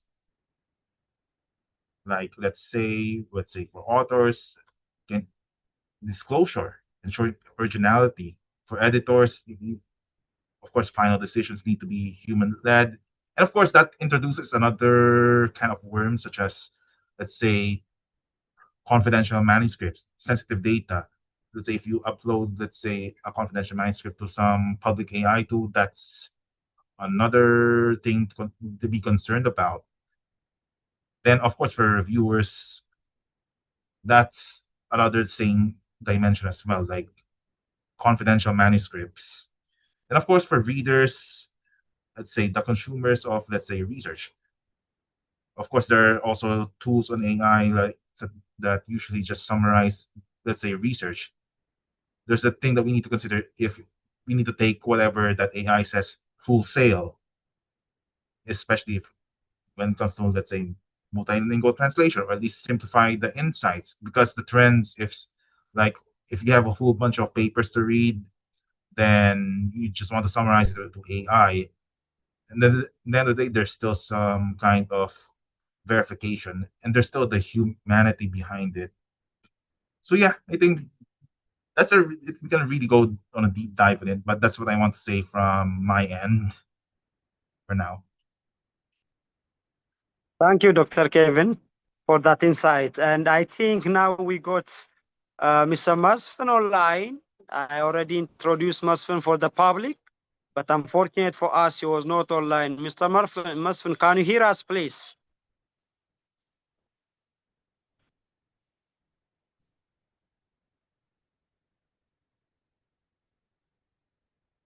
Mr. Masfen, will you please hear us? That be able to listen from you?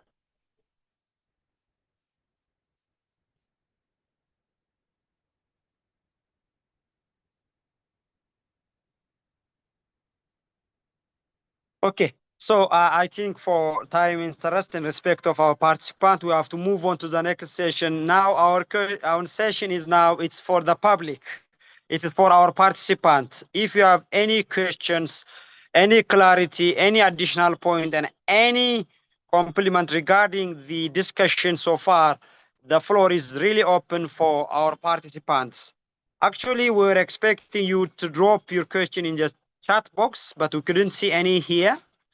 But still, the floor is open for all of you. With all due respects, we can still waiting for your questions.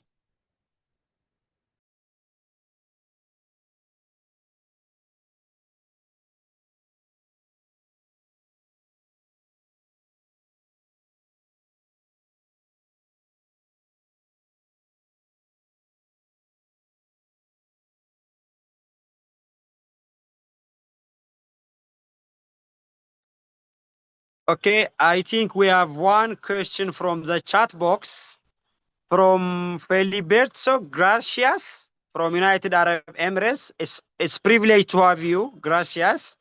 So the question is that how should authors document and defend a non-human subject research determination when submitting operational improvement, quality improvement, and sustainable studies based on retrospective departmental data and peer-reviewed journal?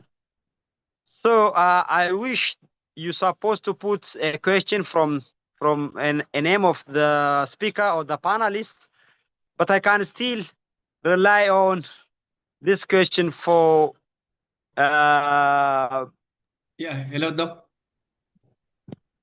Sir, can I? Okay. Yes, Yeah, carry on. Yeah, yes. Thank you for having me. By the way, I'm Felix from Abu Dhabi. I would like to address actually the question to Dr. Kevin, since he's for his topic a while ago. Oh yeah. I think, yeah, for this one, document defend non-human subjects research, especially on this. I think that would have to depend, of course, on what is the overall intention in this. Like, let's say, what is the intention of this study? I think you may need to be a bit more specific here, because I cannot give something that is pretty much generalized for whatever specificity. But to the best of what I know, yeah, go ahead. I'll try to answer first, and you can feel free to follow up, so I can just add up to your points.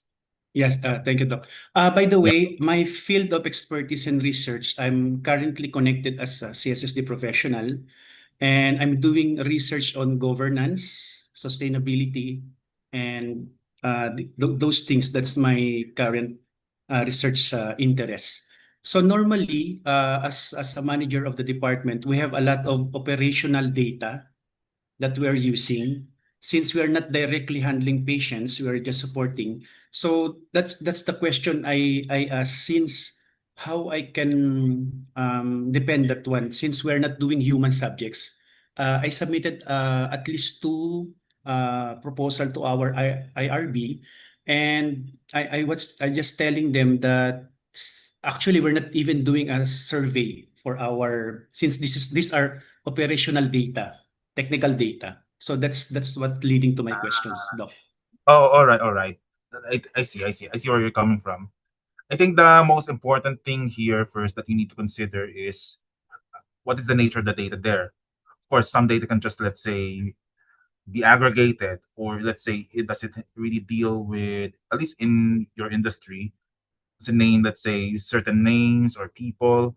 Example, let's say if it's in the insurance industry per se, let's say the data there might be aggregated and actually, let's say, not actually be, you won't be able to identify there. So at least I am basing also this from, let's say, guidelines per se. Like I'm using the example, at least what we do in, let's say, the TORG-IRB. Let's say if it's really non-human, then there might be certain exemptions. Let's say you can exempt the study. Then of course, at least when you design the protocol, you at least need to address how at least is made. The basis of it, let's say if it's retrospective, the confirmation that you really need confirmation that the study did not really involve interaction with human participants. That is very, very important. Like you're just looking at records, anonymized records. That's why it goes back to my point earlier about, is it aggregated data? Let's say if you want test results, let's say medical records for, let's say blood pressure or anything, lab results, would you be able to identify the person there? Then another emphasizing point here, especially in regards to your question about, let's say, peer reviews and editors. Let's say if it's just quality improvement, there's still the possibility that it still contains identifiable information. The most important thing here is really de-identified information. Remove names, dates of birth, medical record numbers, anything that can be tracked. That's why I was also pretty emphasizing on the paper trail aspect, especially the compliance element. So yeah, I think the idea there is, of course, regardless on your case, at least there's still a need to at least submit it to an IRB. And of course, let it decide if there's the need for exemption, especially on the nature of your study per se. So yeah, I think that hopes that answers your question. Like if that's comprehensive enough. Now let's say if you have follow-ups, if you want to further clarify. Thank you. Okay, thank you so much, Dr. Kevin. I think I have two questions. Let me just share it to the group chat so it will be more clarity. It's connected to the first question, because that's what I'm saying, Doc. Because my research interest is moving on more on healthcare sustainability and framework. If you can just guide me on the last question that is connected to the first one, please. By the way, thank you for the TORG for posting I won the essay for the first place in the recent CSSD best what you call this one best essay competition. Thank you so much, TORG, for for posting that one a while ago. I deeply appreciate it.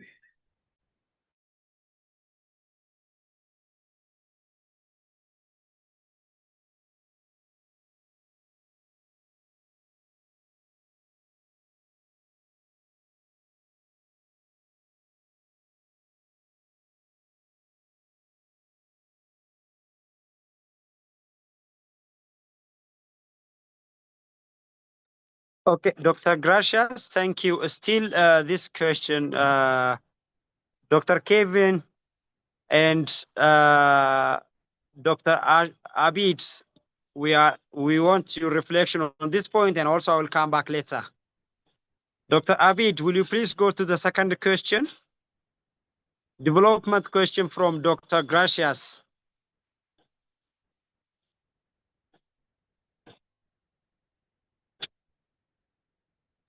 Hello, thank you so much. I think I can read out the question as well. If a project originates as a routine operational management activity using retrospective departmental data and is later presented at a conference or published in a journal, does dissemination itself change the ethical classification, or should classification be based on the original purpose and methodology? Yes, I think Dr. Kevin already touched it and very lucidly that the data needs to be, even if it's a retrospective data, but this is the data is actually the patient's property. It's the patient's right to have that protected. And the concern with the retrospective study is that, at times you have not actually, you see, the difference is if you go for a prospective study, you actually keep the patient well informed, you keep the participants well informed, you have their consent, you have, explained everything to them, and you have in some way sought some permission to actually use their data in one way or the other. The problem with retrospective analysis is that the patient is taken out of question. The stakes are much lower for the patient. So that's where I think the role of the IRB or the local authorities, I mean the concerned center, comes into play, where they have to actually ensure that that is a de-identified data, so that in no way contains the personal information or something that's very private to individuals that will lead to identification. I think that's the crux of it. Like, if you got to use de-identified data and in line with the protocols of the respective place, and it varies from person to person. I think most of the descriptive or observational studies are okay if you use a de-identified data with and you seek a proper approval from the concerned institutional review board. So that should be okay. I think de-identification is a must, and without that, I don't think that you can go ahead with any data, even if it's retrospective. Okay, Doc. Thank you so much, Dr. Abid. You're welcome. Thank you so much, Dr. Abid, and also Dr. Gracias for your question and valuable question. So the second question is that it is from Mr. Worka from Ethiopia. He say for lower middle income countries, there is a double burden due to unmet need for surgery and rapid growth of AI integration and MIV surgery. You can help me with that abbreviations in high income countries. So he stated that how to harmonize this need globally. I think this question is going to Dr. Nugats. We want to hear your reflection on this. Thank you.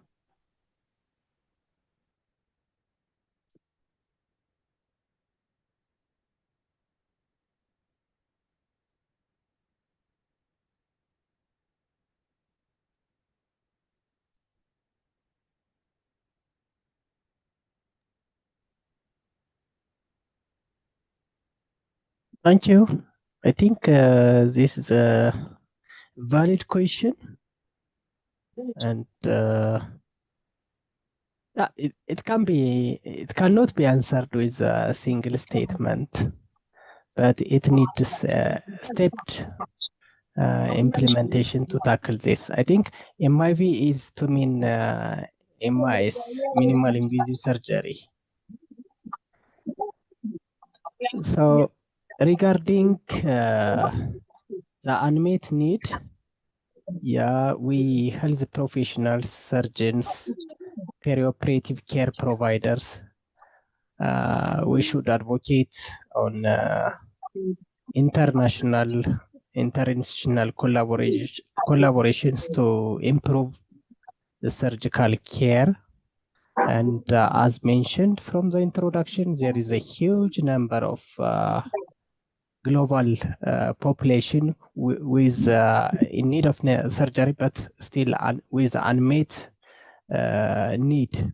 Okay, so let alone in low and middle income countries, there is a huge burden globally even. So we should advocate as a leader, as a healthcare advocate. We should give an input for the healthcare administrators, for the national policymakers, so that this can be achieved through national, international, and international collaborations. We can just mention 1,000, 2,000 collaborations or other means of collaboration, so that this unmet need can be at least minimized. Okay. The other thing, rapid growth of AI integrated minimal invasive surgery in high income countries. How can we harmonize this to the low income countries? As I have said, for the initial, we can extend this answer for this too through international collaborations. Okay. Through advocating quality improvement projects. It can be done at the national level, but this needs high scale implementation at the national level. So we can take into account to give feedback for the national policymakers, and sister universities should have experience sharing over the globe. Okay, so we can minimize the gap in that way. Otherwise, it may be a huge burden just to solve it at once. And I think this global collaboration has also to work on specialty and fellowship programs. I think there is a professional development plan in that way. Professional trainings, fellowship programs will bridge this gap, and it will narrow the difference from the high-income countries in the near future. That is what I have to say, but the one who asked the question, I think, Worko, can also reflect his insight. The question may not remain limited to be answered by me only. Back to you all.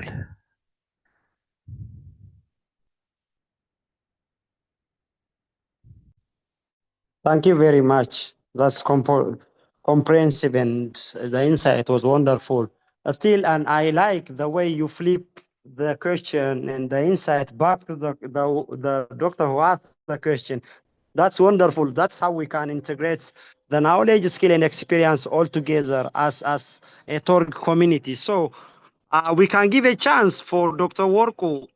Do you have any point of reflection on this, so that everybody can share the experience?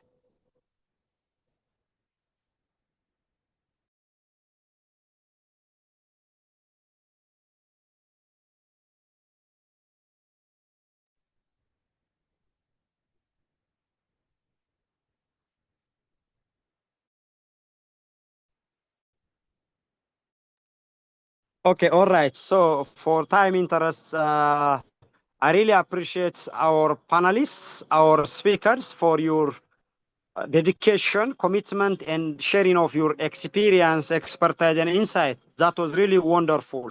On behalf of TORG-IRB and even the organization TORG itself, I want to appreciate and I want to say thank you very much. So I think my session will be in here. I will give Dr. Kevin to officially close the session by closing remark. Dr. Kevin. I think, Haile, he has unmuted himself, Dr. Worko. let it be. Let he speak. I think he was unmuting himself and waiting to speak. Okay, we can still give him a chance. We can still give him, and also I'm seeing Habtu. I think Habtu Adana from Gondar University, he has a question. Over to you, Dr. Worku, and next Habtu. Thank you. Thank you, Mr. Haile. My question is, I know it is very broad. On behalf of myself, it will be on next program, you will be on this title. You should prepare one seminar sessions on this title. Otherwise, we will not cover in just 2-3 minutes. And our session is almost ending.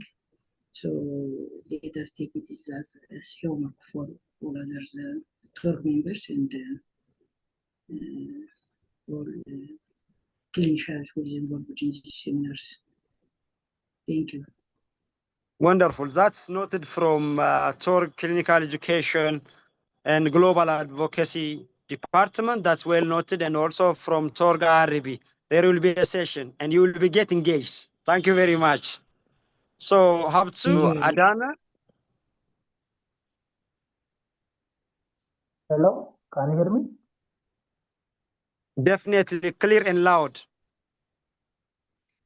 Okay, thank you very much, the chair, the TORG members as well as the participants. I really appreciate your energy as well as motivation.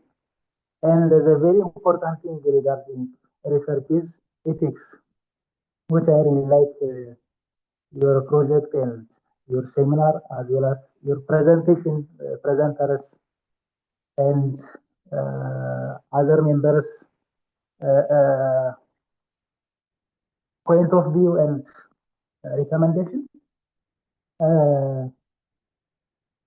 I have something regarding this ethics, the ethical guidelines regarding major ethical guidelines, the 5 major ethical guidelines, Nuremberg Code, Helsinki Declaration, Helmont Report, Good Clinical Practice, Commission of International Organization of Medical Science. Those are the most 5 important ethical guidelines. And most importantly, the middle and low-income countries adopt the Commission of International Organization of Medical Science guideline, just simply adopting this guideline without considering the local issue, without adoption.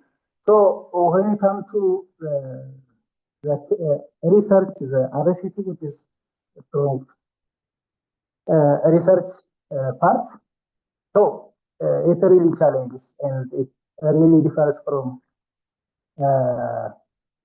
national as well as institution in universities as well as regional health bureau ethical guidelines. So this is a challenge. I think Mr. Siraj is I remember, so he may consider it for the committee, I think. The other important thing is regarding vulnerable population. There is recent controversies and paradigms. Don't exclude those patients, rather include and protect through the research. I think Dr. Nagat, I think he said exclude as much as possible. But I think it is very difficult to exclude them. We may take an example of thalidomide. In 1950s, pregnant women who were taking thalidomide drug without proven justification or strong research, and more than 10,000 limbless newborns were there. So they recommend that protect through research and doing research through, in those group of population is very important to further safeguard them. So, yes, in conclusion, there is no standardized guideline just to conduct strong evidences. Like, for example, the good clinical practice guideline recommends phase 1, phase 2 trials. So, when you see in detail those guidelines, which specific phase of the research should be conducted in each institution as well as in low and middle income countries. So there is lack of clarity as the general recommendation. And overall, I really like your energy as well as your insight as surgical site association of your organization. Thank you very much.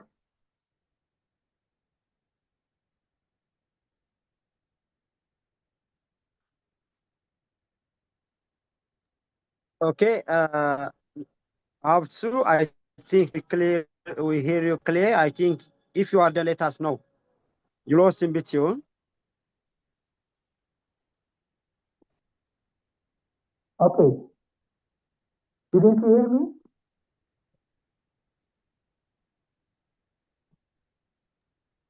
Hello? Not quite. Okay.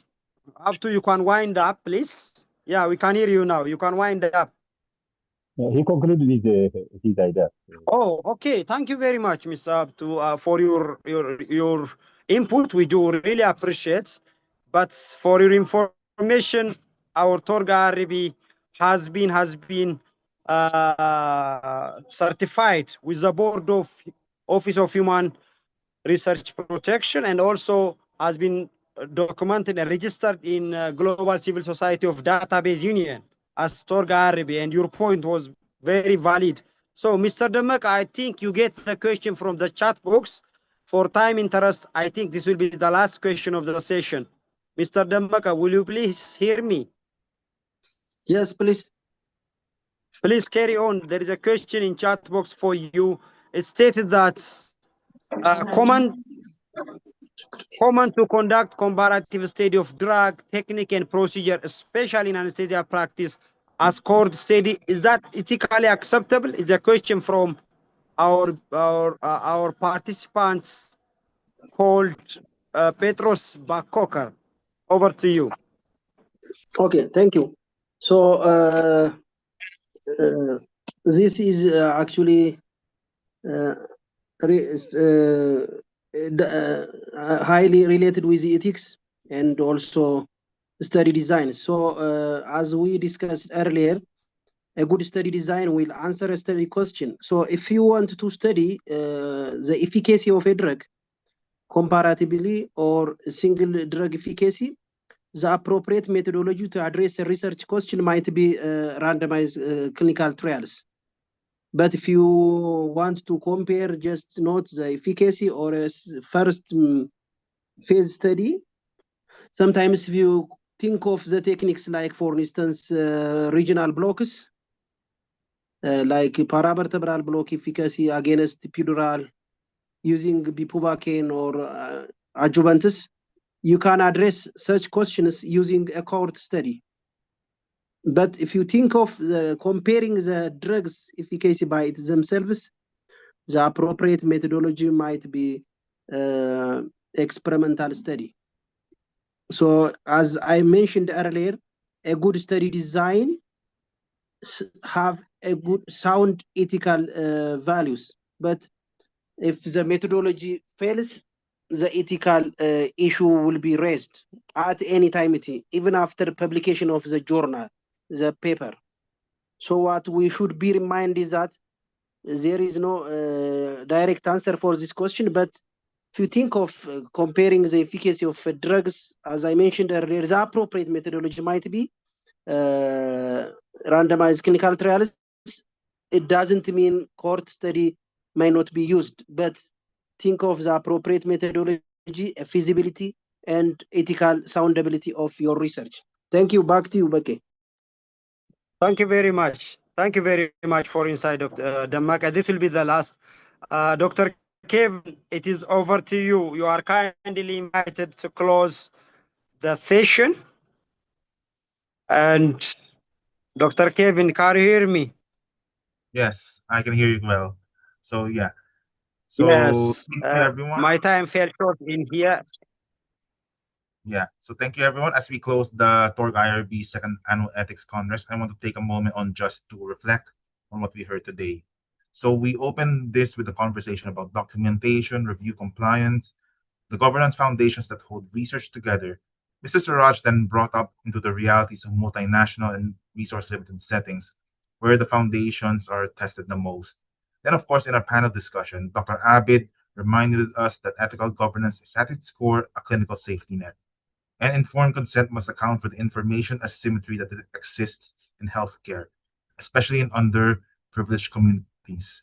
Professor Demeka emphasized that poor methodology itself an ethical issue and that feasibility, clarity, and scientific rigor are not optional.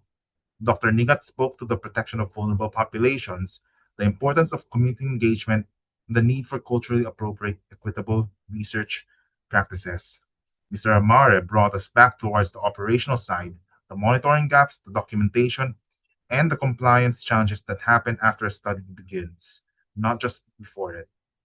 I also want to acknowledge Mr. Haile Mariam for moderating a panel discussion that brought all of these threads together. So, on behalf of the Operating Room Global, I would like to sincerely thank our speakers and everyone here for valuable insights and our participants joining across from different countries, time zones, and professional backgrounds. We recognize that many of you are participating despite your busy clinical schedules, varying internet access, and language differences. We truly appreciate your commitment to learning and to improving surgical and perioperative care in your local settings. Please feel free to share key lessons from today's session within your teams, institutions, and professional networks as part of strengthening safe and effective practice globally. We encourage you to remain connected with TORG through our upcoming webinars, training programs, and research activities, which are published on our website and across our official platforms. So to receive your TORG accredited training certificate, please take note of the following. First, immediately after this session, the evaluation and certification form will open in the browser on your device and remain active for 24 hours only. Then, certificates are issued within 5 to 7 working days after successful submission. Evaluation is mandatory for accreditation, and certificates are linked to your TORG membership ID. Once again, everyone, thank you for being part of our TORG global community.